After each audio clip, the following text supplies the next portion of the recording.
дар самти таҳияи матолибҳои публитсистӣ устод Саттор Қарахонов ҳамто надорад.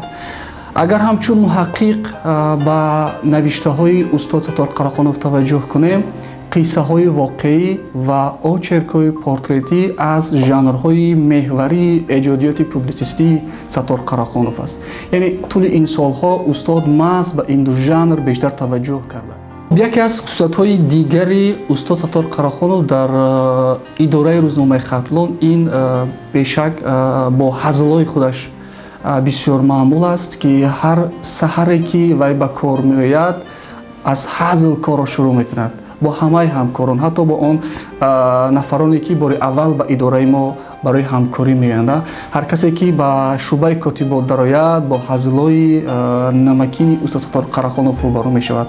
бисёриҳо масалан механданд ва ҳатто мо дар таҳияи шумораи махсус бахшида ба 90-солагӣ ки 90 саҳифа рӯи чоп омад ва акҳои Саттор унҷа як рубрикаи махсусро дар ҳаҷми 3 саҳифа матн таҳия кард ва ан ҳамон лаҳзаҳои хандадоре ки тӯли солҳои зиёд дар идора рӯй дода буд, ҳамаи онҳоро ба қалам овард ва ба хонандаи худамон пешниҳод кард.